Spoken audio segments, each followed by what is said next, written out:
चाहे छोटा बड़ा कोई भी मनुष्य जीव मानव जीव प्राप्त किए हुए स्त्री हो, वह पतिव्रता धर्म को निभाते हैं तो भगवान भी उनसे खुश हो जाते हैं। जैसा कि एक बार की बात है कि भगवान जब वनवास श्री रामचंद्र जी वनवास गए थे, उस समय उन्होंने वनवास के दरमियान जो है अन्य मुनि के आश्रम में श्री राम भगवान गए। अन्य मुनि के आश्रम में श्री राम भगवान गए। उस समय साथ में सीता माता भी थी और सीता माता जैसे ही अन्य मुनि के आश्रम में पहुंचे, अनसुईया जो माता थी अन्य मुनि के पत्नी, उन्होंने सीता को आसन पर बैठाया और बैठाने के बाद अनसुईया को अच्छे अच्छे वस्त्र पहनाई, अच्छे अच्छे गहने पहनाई माता सीता को, और उनको अच्छे से आसन दे करके और उसके बाद उनका नारी सम्मान है जो किया। उसी दरमियान अनसुईया ने माता सीता को बताती है और समझाती है कि पति धर्म ही सबसे बड़ा धर्म होता है। ये तुम्हें मैं बताता हूँ, इसे ध्यान से सुनो और उस मार्ग पर चलो। माता सीता को है जो बता रही है अनसुईया माता। उस समय अनसुईया कहती है कि अनसुईया के पद गही सीता, मिली गोहरी सुशील विनीता, इसी पत्नी मन सुख अधिकाई, आशीष दे निकट बैठाई। फिर परम शील बनी और विनम्र श्री सीता जी अन्य जी के पत्नी अनसुईया के चरण पर पकड़कर उनसे मिली। ऋषि पत्नी के मन में बड़ा सुख हुआ। उन्होंने आशीष देकर सीता जी को पास बैठाया। उसी समय तुलसीदास कहते हैं कि दिव्य बन बसन भूषण पहिराए, जे नित नीत नूतन असम सुहाए, कहर सुबधि सरस मुदुवानी, नारी धर्म कच्छु व्याज बखानी।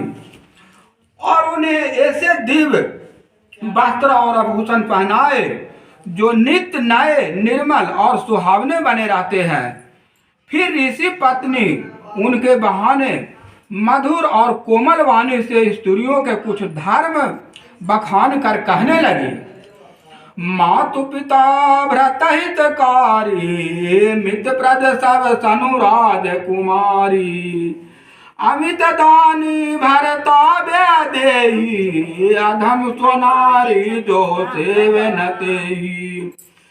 हे अनसुईया माता कहती है कि हे राजकुमारी, सुनिए, माता पिता भाई सभी हित करने वाले हैं, परंतु ये सब एक सीमा तक ही हैं, सुख देने वाले हैं। परंतु हे जानकी, पति तो मोक्ष रूप असीम मुख देने वाली है। वह स्त्री अधम है जो ऐसे पति की सेवा नहीं करती। अनसुईया माता सीता माता से बताती है कि माता पिता भाई बंधु क्षणिक सुख देने वाले हैं, लेकिन पति का सुख तो निरंतर जन्म जन्मांतर मिलता है। इस जन्म के साथ साथ आगे जन्म में भी प्राप्त होता है। उसी समय तुलसीदास कहते हैं कि धीरज धर्म मित्र अरु नारी, आपद काल परिख आही चारी, बिरध रोग बस जड़ धन हीना, अंध कधीर क्रोधी अधिदीना। धैर्य धर्म मित्र और स्त्री, इन चारों की विपत्ति के समय ही परीक्षा होती है।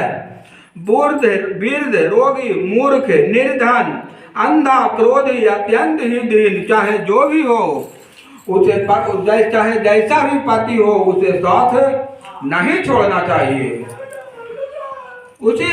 उसी समय अनसुईया कहती है, ऐसा पति कर किए अपमाना, नारी पाम जमपुर दुख नाना, एक धर्म एक व्रत नेमा, कार्य वचन मन मत पति पद ने प्रेमा।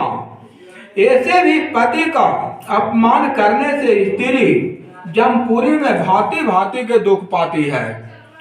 शरीर वचन और मन से पति के चरणों में प्रेम करना स्त्री के लिए बस यह एक ही धर्म है, एक ही व्रत है और एक ही नियम है। उसी समय तुलसीदास कहते हैं कि जग प्रतिवर्ता चार विधि है अब वेद पुराण संत सब कहे उत्तम के बस अस बस मन माही और सपन हुआम पुरुष जग जाही।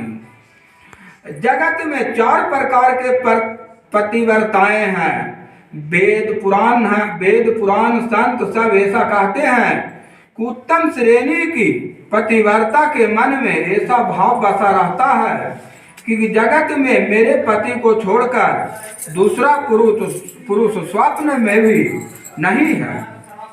उसी समय तुलसीदास कहते हैं कि मध्यम पर पति देखो कैसे अभ्राता पिता पुत्र निधि जैसे धर्म विचार समुझ कुल रही असो निकृष्ट चित्र श्रुति यस कही। मध्यम श्रेणी के पतिव्रता प्राय पति को कैसे देखती है, जैसे वह अपना सगा भाई पिता या पुत्र हो, अर्थात समान अवस्था वाले को वह भाई के रूप में देखती है, बड़े को पिता के रूप में और छोटे को पुत्र के रूप में देखती है। जो धर्म को विचार कर और अपने कुल की मर्यादा समझकर बची रहती है वह निष्कृष्ट स्त्री है, ऐसा वेद पुराण में कहा गया है। उसी समय अनसुईया माता समझा रही है सीता माता को।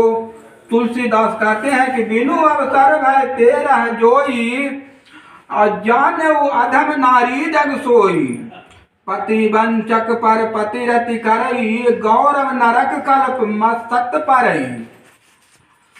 तुलसीदास लिखते हैं कि जो स्त्री मौका न मिलने से या जस बस पतिव्रता बनी रहती है जगत में उसे अधम स्त्री जानना, पति को धोखा देने वाली जो स्त्री प्राय पति से रति करती है वह तो 100 कल्प तक नरक नमक में पड़ी रहती है।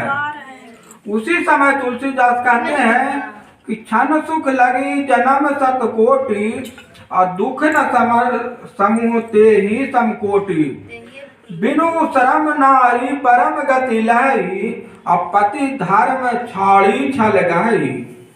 क्षण भर के सुख के लिए जो 100 करोड़ असंख्य जन्मों को दुख को नहीं समझती उसके समान दुष्टा कौन होगी। जो स्त्री छल छोड़कर पतिव्रता धर्म को ग्रहण करती है वह बिना ही परिश्रम के परम गति को प्राप्त करती है। पति प्रतिकूल जन्म जय जाही और विधवा होई पाई तरुणाई, किंतु जो पति के प्रतिकूल चलती है वह जहाँ भी जाकर जन्म लेती है वहीं जवानी पाकर भरी जवानी में विधवा हो जाती है। दुनिया बताती है माता सीता से कि बिनु सम नारी परम गति लहई और पति धर्म छाड़ी छल गहई पति प्रतिकूल जनमी जह जाई और विधवा हो पाओ तरुणाई। जो कपट छोड़कर पतिव्रत धर्म का पालन करती है वह स्त्री बिना परिश्रम के ही परम गति को प्राप्त हो जाती है। पति के विपरीत रहने से जहाँ जाकर जन्म लेगी वहाँ ही तरुण अवस्था पाकर विधवा हो जाएगी। कहने का अर्थ है कि जो अनसुईया माता ने जो सीता जी का वो समझा रही है बता रही है वो पतिव्रता नारी कहने का है कि लोक निभाऊ परलोक निभाऊ, इस लोक में निभाइए और आगे परलोक भी निभाइए। एक नारी का सबसे बड़ा धर्म है पति को सम्मान देना, पति को अनदेखी कभी न करे। जो पति के समान सम्मान देंगे वह इस लोक में भी वह सम्मान पाएंगे और साथ साथ परलोक में भी। ऐसा देखा गया है कि जैसा कि बताया जा रहा है कि लोक निभाऊ परलोक निभाऊ, जो महात्मा संत मुनि जो बताते हैं कि लोक निवाहु परलोक निवाहु, माने इस लोक में अगर पति का सम्मान करते हैं तो इस लोक में आपको सम्मान मिलेगा और जीवन भर सुहागिन बनी रहती है। और आगे जन्म में, दूसरे जन्म में भी अगर जो इस जन्म में पति का जो अच्छे ढंग से जो सम्मान करती है, उसके आगे जन्म में भी वह विधवा कभी नहीं बन सकती। हमेशा जो है वह पति के शरण में रहती है और हमेशा सुहागिन बनी रहती है। तो यही शब्द ही कहा गया है कि लोक निवाहु परलोक निवाहु, माने इस लोक में भी सही रहिए और आगे जन्म में भी सही रहिए। बोलिए सियावर रामचंद्र भगवान की जय।